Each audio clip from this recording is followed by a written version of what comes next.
pour se réveiller, il faut aller travailler. On fait toute la journée pour finir tous les dossiers. Ça fait nous rendre stressés, on s'arrête pour discuter dans la machine à café. Nanana, c'est pas la machine que tu crois. Non, faudrait pas que t'en dises un peu trop. Néné, qui sait si t'es pas surveillé par la caméra café.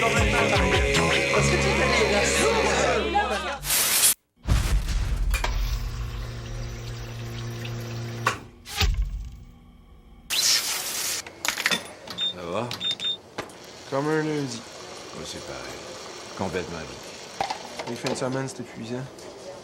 Une chance qu'on recommence à travailler. On va pas se reposer. Pas les fins de semaine. C'est le bureau. On travaille comme des fous de ce temps-là. Tu veux savoir ce que je pense? Président? D'après moi, ils veulent fermer le bureau. Qu'est-ce que tu dis là? On n'a jamais eu tant de travail. Justement. C'est logique. Mais non, ils veulent nous épuiser. Après, la production va ralentir. Ils vont fermer. Toi, je pense que t'as besoin de repos. Non, il faut ralentir. Ça a plus d'allure. Si tu veux, on fait une journée de grève surprise la semaine prochaine. Oui, ça, c'est une bonne idée. Vendredi. Ouais, oui. Ça va nous faire une fin de semaine de 3 jours. Tant qu'à s'épuiser le week-end, autant le faire à fond. Ah, j'aimerais mieux jeudi, parce que le vendredi, je suis déjà en congé, un congé de maladie que j'avais pas pris l'an passé. Jeudi d'abord. Yes! Jeudi, c'est le jour des expéditions. Ça va vraiment faire chier la direction. Bonjour. Bonjour. Bruno, ça va toujours pour jeudi? Oui. Parfait, c'est très important. Oui. Mais non, pas jeudi. Pourquoi? La grosse surprise. Quelle grève surprise! Non, regarde. Rien. C'est beau jeudi. Bon, j'aime mieux ça.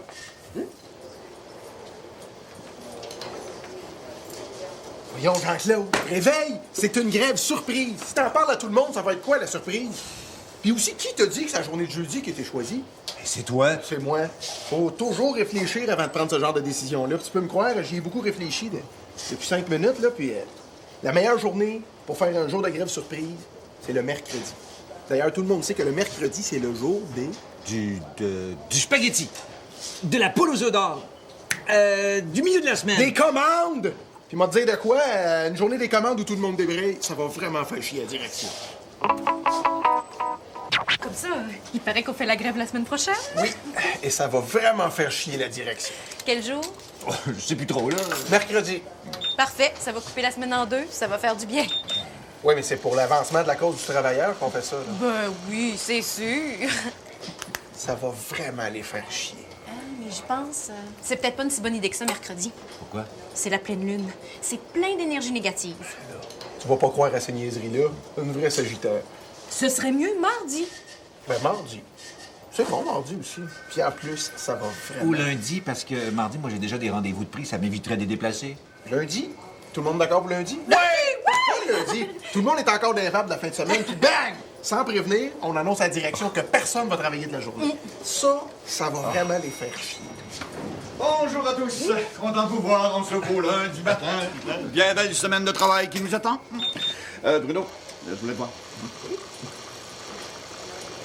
C'est quoi cette rumeur de grève surprise la semaine prochaine? Ben, je sais pas. Il n'y a pas de grève surprise de prévu. Moi, je pense pas, non.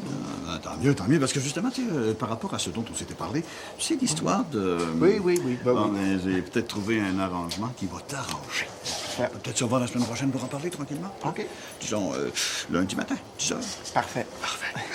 Eh bien, bonne journée à tous. Et bon travail. Dimanche? Quoi? C'est dimanche qu'il faut faire la journée de grève surprise. Quand Toronto va apprendre que dimanche matin, tout le monde est rentré uniquement pour débrayer, ça va vraiment les faire chier. Quoi? Le combat syndical, ça nécessite certains sacrifices.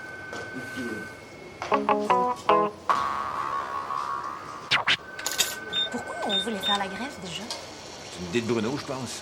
Mais au début, l'idée, c'était d'allonger la fin de semaine. Bon, mais sa grève dimanche, je la ferai tout seul.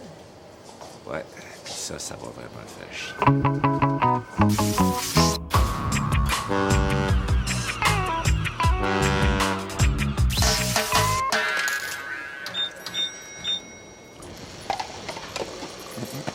C'est lui qui est là? Le nouveau du service des archives, lui. C'est quoi son nom de eux? Attends, là, je me rappelle plus. Là, on a l'air fou, il est super smart. On est allé souper chez eux il y a 3 jours. Il nous a présenté sa femme, ses enfants. Je lui ai emprunté 200$. Hein? Étienne, Thierry. Non, j'ai un plan, là. Thierry, t'es pas loin, ça finit ça, I. C'est des lettres avant qui me manquent. Grégory, Boyardier. Hey, salut Bruno, salut Jean-Claude! Salut! Hey, salut! Hey! Ouais. Ça va? Oui. Hey, c'est le fun de vous revoir, hein? Vous revenez manger à la maison quand vous voulez. C'était tellement le fun, puis ma femme, elle vous a trouvé tellement le fun. Marie-Josée a bien aimé sa soirée. Oh, mais hein. Moi, j'avais comme l'impression que Jean-Claude l'a trouvé bien cute. Moi, ce que j'aime dans une nouvelle compagnie, là, c'est créer des liens avec mes collègues, tu sais, une intimité. Nous autres aussi, hein, pareil. Hein. Mais la prochaine fois, on chope chez nous, là, hein? Oui. Mais justement, vu qu'on se connaît de plus en plus, là, tu pourrais peut-être nous donner ton numéro de cellulaire. Comme ça, là, on pourrait s'appeler là, au téléphone. Ben oui, ben oui. Vas-y donc. C'est 555 Oui. 0011. Parfait. Écris bien son prénom à côté du numéro, hein, pour pas te mélanger comme ça t'arrive si souvent. Ouais, mais au fait, c'est ça. Toi, préfères-tu qu'on t'appelle par ton prénom ou t'as un surnom? Non, j'ai pas de surnom. Bruno demande ça parce que, exemple, moi, c'est Jean-Claude, mais entre intime, c'est JC. Exact. JC. Puis lui, c'est cuir peu chevelu. Non, ça nous aide pas pantoute. Alors, moi, j'ai juste un prénom. Oui. Donc, on t'appelle par ton prénom. Oh! Non, excuse-moi. Hey, je suis vraiment désolé, hein. Non, tu devrais tout de suite aller à la passer en dessous de l'eau, hein. Va aux toilettes, donne ta veste. On te la surveille, hein. Excuse, hein, je suis désolé. J'ai-tu bien vu? T'as fait exprès pour renverser du café sur sa chemise? Ben oui, pour avoir sa veste. Veste égale portefeuille, portefeuille égale carte d'identité. Ben oui, mais il y a peut-être plus simple, là, regarde. Je m'appelle sur son cellulaire, je tombe sur sa boîte vocale, puis j'entends son prénom. Ben on renverse dessus, là. Ouais. Ah, ouais, allô? Oui, c'est Bruno. Ben, c'est ça, là. On voulait avoir là, des nouvelles là, de ta chemise, là. Tu sais, on s'inquiétait comment que ça allait. Ben oui, on est toujours à la machine à café. On t'attend. Salut. Bon, ben vas-y, fouille, là. Oui, fouille. Et voilà le travail. Couture, Richard Couture. Elle avait dit qu'il y avait un I, Richard. Ah oui, on met ça là-dedans. Mais là. On met ça parce que... Vous avez besoin d'aide? Hop, bonjour. Alors, regarde, là. C'est vraiment pas ce que tu penses, là. C'est juste que dans ta veste, on a entendu du bruit. Ah, c'est normal parce que c'est une veste à 2 étages, c'est peut-être les voisins du dessus. C'est des voisins d'une veste. Non, écoute, Richard, on voulait juste te jouer un tour. On voulait te piquer ta carte de club vidéo puis te remettre après. Là. C'est pas méchant, là, on se le fait souvent. On a manqué notre coup, mais on n'en fera pas un drame, hein, Richard? Je m'appelle pas Richard. Quoi? Ben, c'est mon cousin, il m'a prêté sa carte pour aller louer un film. Même pas capable de se souvenir d'un prénom. C'est vraiment les 2 trous de cul les plus profonds que je connais. Salut, machin, puis salut, chose. Salut, Marie-Josée?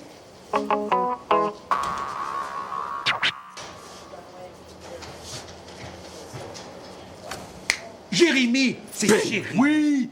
Comment on a pu oublier ça? Tout le long, en s'en venant dans l'auto, on a fait des jokes avec son nom. Tu sais, là, Jérémy, la radio. Jérémy, ses culottes à l'envers. Eh oui. Jérémy, de l'argent de côté. Ah.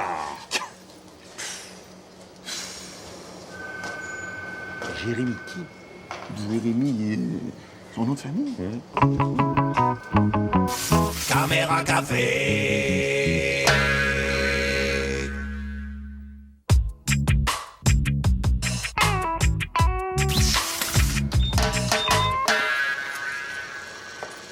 Hey, j'ai regardé ça un matin, là. C'est incroyable comment l'Asie, c'est immense. Comment?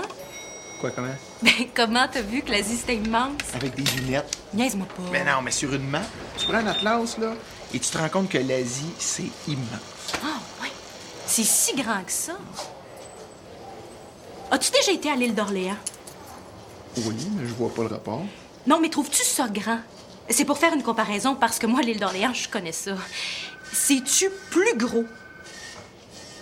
Ben, c'est sûr que si tu mets la map à côté de l'île d'Orléans, là, l'île d'Orléans est plus grosse. Ah.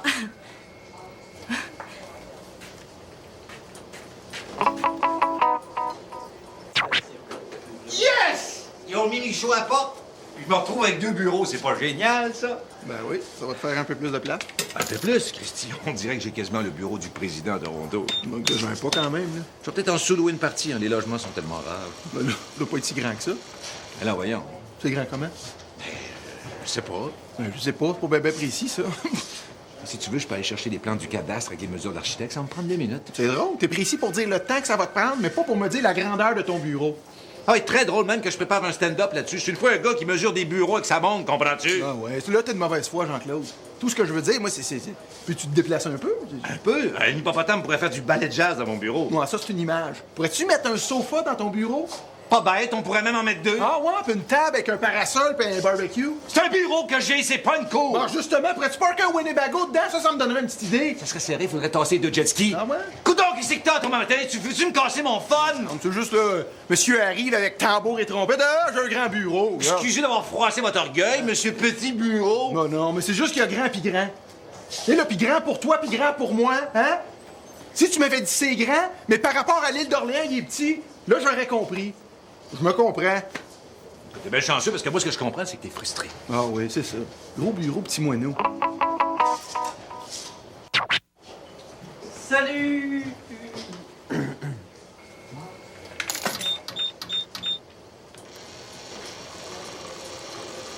Sylvain, toi qui es habitué de travailler dans une bécasse de nain, là, tu le trouves grand comment, mon nouveau bureau? Ah, il paraît que tu vas mettre une table de billard dedans, hein? Oui, puis si t'es gentil, tu pourras me regarder jouer. Pas ça, je te demande!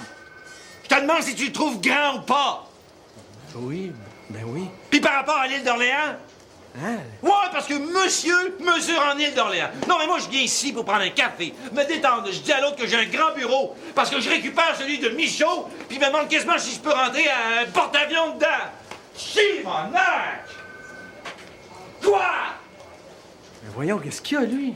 Qu'est-ce qu'il y a, lui, va te le dire, moi, ce qu'il y a?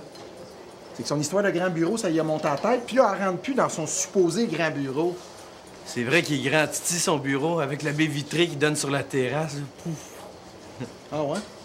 Un grand comment, ça t'intéresse? Je sais pas, moi. Ben, si tu le sais pas, ferme-la. Ben, c'est parce que je... Ben non, regarde, hop, va-t'en. Ben, Ta gueule, va-t'en! c'est rien qu'un frustré. Ah oui, viens me dire ici, ah ouais! Problème, Jean-Claude. Un peu. Écoute, on fait la paix, hein? OK. Non, ce serait con qu'on soit en chicane. J'organise un party, là. On va être à peu près 50 à jouer au pool. Ah ouais? Où ça? Dans mon bureau. Mon beau bureau. Mon grand bureau. Mon très, très grand bureau. Très grand bureau. Très grand bureau. Trop grand bureau. La la la la.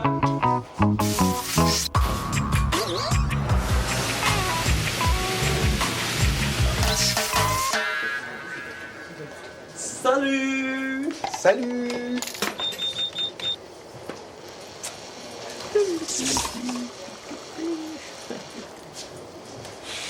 Bon, qu'est-ce qu'il y a, Sylvain? Ah, rien. Parfait. Ah, je peux bien vous le dire. Non, c'est beau, c'est pas nécessaire. Je vais vous le dire, j'ai reçu une prime. La direction s'est en fait décidée à m'accorder une prime de compétence. C'est super le fun, hein? Je suis super content pour toi, Sylvain. Hein, Claire? Ben oui, Bruno est super content pour toi. Je savais qu'un jour, la direction allait reconnaître mon travail à sa juste valeur. C'était seulement une question de temps. Question de temps, ouais. Moi, j'attends encore. Faut dire que délégué syndical et prime, c'est comme le carotté puis le ligné, hein? Ça va pas bien ensemble. Syndicalisme et compétence, c'est pas complètement incompatible, mon petit Bruno. Hein? Ça prend juste un petit effort De supplémentaire. toute façon, les primes, c'est pour les licheux. Parle de moi, là? Les licheux? Non, non, il veut dire les enthousiastes. Hein? C'est ça que tu veux dire? C'est en plein ça. Les enthousiastes à licher le bas. Non, je la mérite, cette prime-là. Non, non, pour ça, on peut leur faire confiance à Toronto. Hein, ils ont vu juste « the right man at the right place La direction, elle te manipule, mon petit Sylvain. Elle te donne un petit nénade, mais c'est pour mieux utiliser des naïfs comme toi. ». Naïf, moi? T'es des patates, Bruno Gagnon. Ben voyons donc. La direction, elle te donne une petite prime pour avoir l'air cool, mais après, toi, tu te sens redevable. Pour pas avoir l'air ingrat, là, tu te mets à rapporter du travail à la maison, puis tu te mets à penser juste au travail 7 jours sur 7. D'honnête employé, Tu deviens un esclave. Une merde qui rentre devant les boss. Attendez un peu, là. Vous me prenez pour qui? Vous me prenez pour un licheux de boss? Ça fait 10 minutes qu'on te le répète. Vous êtes pas correct. Accepte une prime. Faut vraiment être né pour un petit pain. Qu'est-ce qu'il y a de mal à accepter une prime? Vous pensez peut-être que je vais rester toute ma vie à plafonner à des salaires indignes de mes capacités intellectuelles? Pour qui tu te prends, Sylvain Desjardins? Pour qui je suis? Puis vous autres, vous êtes juste des jaloux, c'est tout. Jaloux, laisse-moi rire. Je ris trop, j'ai mal. Ce qui vous fait chier, là, c'est de voir un gars comme moi qui a l'air de rien. Ça, par contre, c'est vrai. Qui a l'air de rien puis qui est en pleine ascension sociale. Moi, je vais finir dans les hautes sphères puis vous autres, vous allez plafonner toute votre vie. Vous allez stagner comme des larves. Sylvain, avec ta prime, fais-moi plaisir, achète-toi des verres de contact. Ouais, parce que je frappe pas le monde qui a des lunettes. Et de combien ta prime, là?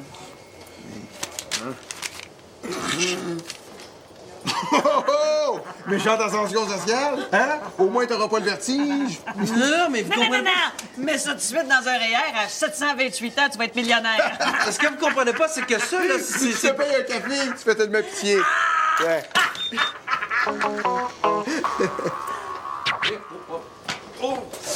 On va bien, ouais. T'as su pour la prime de Sylvain? Ouais, mais j'en connais une meilleure. Sais-tu comment on appelle ça? Une blonde qui souffre. Non, mais 50 pièces par semaine, c'est pas pire pantoute. Par semaine? Ça fait pratiquement 2500 par année, ça. Ça m'étonne un peu, mais mon tour va sûrement venir.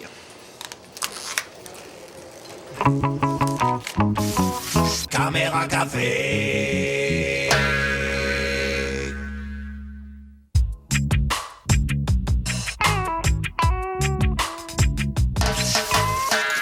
Et ce matin, j'organise la réunion du service des ventes, alors j'appelle Jean-Claude pour le prévenir et je tombe sur son répondeur. Tu connais le message de Jean-Claude? Non, je l'appelle jamais. Un peu, je vais te le faire. Ça donne « Salut, laissez-moi un message après le bip ». Ouais, puis? Ça te choque pas, toi? « Salut, laissez-moi un message après le bip ». Tu trouves ça normal? Très normal. C'est clair, c'est simple.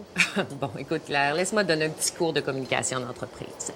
De 1, salut, c'est trivial. On dit bonjour. De 2, sur son message de répondeur, on décline son identité. Hein? Et de 3, on a la gentillesse d'annoncer qu'on rappellera dès que possible. En plein le genre de message qui me donne le goût de raccrocher. Non, mais il y a un minimum. Un client appelle et tombe sur le message de Jean-Claude. Il est en droit de se demander s'il est bien dans une entreprise qui a annoncé 17 millions de bénéfices lors de son dernier exercice financier. De toute façon, ton client, il a juste à venir ici. Il va le voir. D'où on les tire, les 17 millions de bénéfices? Une photocopieuse qui photocopie pas. Des chaises qui font tellement mal que ça prendrait un entraînement de fakir. Il n'y a jamais de papier de toilette. Change pas de sujet, Claire. Moi, je dis que le message de Jean-Claude, ça fait pas crédible. Moi, je dis que Jean-Claude lui-même fait pas crédible. Ça fait que... Moi. Toi, ton message? Moi, je l'ai fait un petit peu original. J'ai mis de la musique. Oh, c'est bien, ça, la musique. C'est chaleureux. Quel genre de musique? Vivaldi, André Gagnon? Non, non. C'est, tu sais, la musique de Bugs Bunny, là.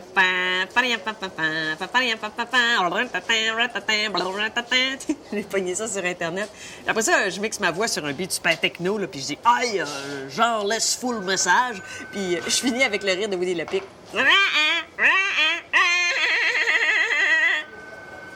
Voilà. Franchement. Tu te penses bien mieux avec ton message gna-gna? Bonjour, vous êtes bien le bureau de Carole Lucier, blablabla. Rompupu. Moi, au moins, j'utilise pas le matériel de la compagnie pour jouer à l'humoriste. Je pense à l'entreprise, je pense à mon emploi, je pense au tien, Claire. Mais le jour où je perdrai mon emploi, je me partirai une petite compagnie de messages de répondeurs rigolos. Imagine un jour que ta mère t'appelle au bureau pour t'annoncer la mort de ton père. Qu'est-ce qui te prend de tuer mon père juste parce que t'aimes pas mon message? C'est un exemple. Ouais, ben change d'exemple. Non, je peux pas. Non, pour étayer ma thèse, ça me prend un cas grave. Ton père, donc, est mort. Ta mère appelle, elle entend tazi tazi tata, tazi tazi tata, tazi tata, tazi tata, tazi tazi tata. Suite. Et après le bip, elle te dit Claire, c'est maman. Papa est mort. Ouais. Pis? Ça te choque pas. Tu trouves que Woody the Pic et Bugs Bunny, c'est l'idéal pour annoncer un deuil? De toute façon, Bugs Bunny ou Vivaldi, ça change rien. Ma mère est sourde! Salut! Sylvain, c'est quoi ton message de répondeur? Pardon? Ben, c'est ça, mon message répondeur, c'est pff. Le jour où je devais le faire, j'ai rien trouvé. Fait que j'ai fait pff, puis ça a enregistré. Puis comme je sais pas comment l'effacer depuis ce temps-là, mon message, c'est pff. Bon, c'est décidé. Je vais rédiger un mémo à la direction pour une harmonisation des messages de répondeurs. J'en ai assez du n'importe quoi. Là, je te cherche partout. Je t'ai laissé un message pour te demander le rapport sur le prochain séminaire. Vous avez laissé un message sur le répondeur de Claire et rien vous a choqué? Non, pourquoi? Ah, mais ça vous dérange pas, vos... Puis après... Le répondeur, non, je trouve ça sympathique, moi. Tu devrais d'ailleurs y penser, hein. Il est fade, ton message, ma petite Carole. C'est triste, ça donne pas envie de parler à ton répondeur. Ça manque de chaleur. Tu viens, Claire, on va voir pour le dossier.